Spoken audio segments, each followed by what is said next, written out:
Yo, yo, yo, it's Big Ant, the spokesman, man. We back. Another edition of Urban Politicians TV, UPTV. Make sure you stay on your pivot at all times, man. Had to come tap in. And when it comes to 50 Cent and Ja Rule beef, I would say in hip-hop, this got to be one of the longest lasting ones of all time. We talk about 20 years plus now. And whenever it get quiet, they ain't really saying too much. It can flare up out of nowhere and become the headlines and one of the topics of discussion in the rap and hip-hop game. As Ja Rule made an appearance on Breakfast Club last week, talked about what he had going on and stuff. And of course, the 50 Cent conversation came up. They got to talking about their issues, the remarks that he made towards Irv Gotti once he passed away. And most definitely, God bless Irv Gotti and condolences to everybody going through it with their loss. Well, Ja popped it a little bit. Ja say, hey, I choose to be petty with him sometime. He be the one that keep it going. They also addressed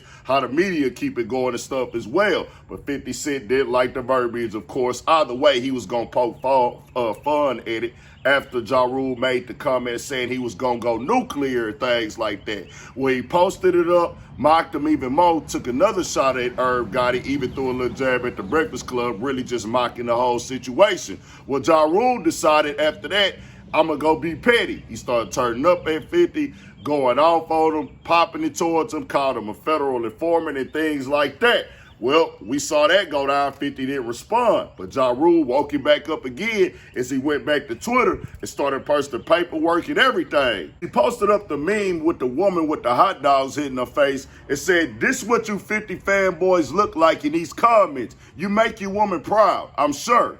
Then he came and said, at 50 Cent, go ahead and lie. Tell these good people, tell the paperwork fake so I can send this shot. We got receipts, boo-boo. And he posted up some documents right there, had them circle the things and put up the rat with a 50 Cent face on it. Then he came back and posted up an article from Hip Hop DX with Bang with Smurf, who was 50 Cent homie at one point in time, and said, hey, say I'm lying, nigga. I dare you. Nigga said he had to talk Yayo out of telling. You can't make this ish up.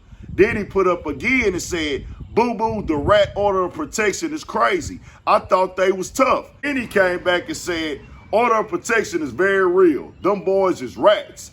Then he put up an AI picture of 50 with the rat and the mouse and things and said, get cheese or die trying. Then he came back and said, 50 Cent, boo-boo the rat.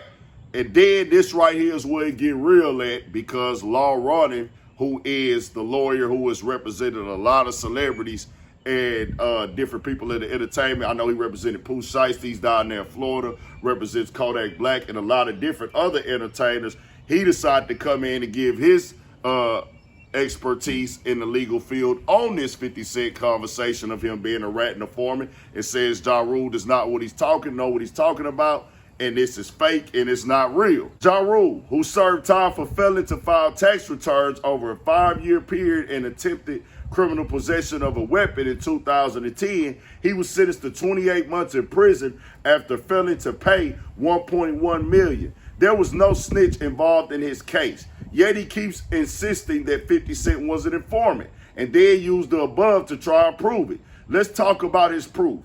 This document lists an informant. 1. Police reports don't name informants by name. 2. We know it's not Curtis because they are listing people hurt, including A, informant, B, Curtis C. Marvin, whoever that is. His theory is debunked by the very paperwork. Dumb people will ignore the commas between the names. Don't be a dummy. I personally like both artists, and there was legit evidence. If there was legit evidence of something, I will review it. This isn't it. And when it all boils down right there, from what Ja Rule posted, the lawyer came in and broke it down and said all you got to do is read. But I think really Ja Rule does not care. He's even said himself he's going to be petty. When Ja Rule and 50 Cent get into their back and forth on the internet, I just look at it as a point. Them niggas that got older in life, these niggas got grown kids. They not actively in the streets beefing. They ain't actively in the streets looking for each other or nothing of the sort. They just having an online battle and war. At this point, them niggas might as well get back to dissing each other and stuff. I don't really be on the paperwork of who's snitching and who not thing and them type of conversations. When they make the headlines and be all over the blogs, I cover it. But with these two, it's like, bro, this don't even matter. They just want to get at each other however they can. 50 Cent hasn't responded again yet, but you better know he's sitting back waiting on his opportunity to be strategic about it when he chooses to do it. This is one of them battles that ain't gonna never end being done over the internet now. They not doing diss records no more. He like, I just go at you online. We seen what Yayo had did the interview with $1 million worth of game earlier this year. And he was clowning Ja Rule, and then next thing you know, Ja Rule gets on the internet saying he had put a lawsuit on him, and he said, yeah, yo, you tried to sue me, nigga, order of protection, and he put his real government name up. Ja Rule, he gonna pop it. I can't blame him, bro. I wouldn't go throw a jacket on the nigga. I'm not with that at all. That ain't cool. I wouldn't put up no fake documents on the nigga or nothing like that either. But I could expect the nigga to try to go back and say some slick stuff about 50, because 50 ain't gonna let him breathe, as he's been proven multiple times. Now, I don't know about the Ja Rule claims that they had nothing to do with the shooting of 50 Cent and said that we ain't had nothing to do with that at all. But I have, and so I can't confirm that. That's New York business, that's street business up there. We hear with the things, but I'll say this.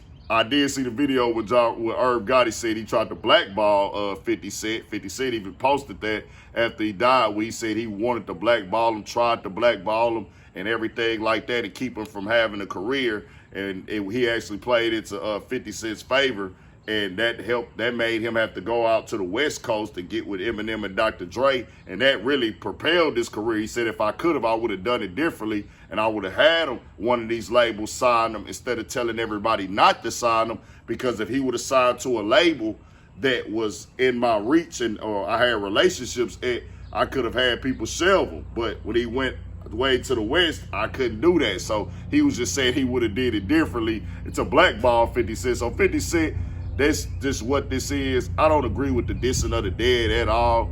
As I always say, God bless anybody, condolence anybody family that passed away.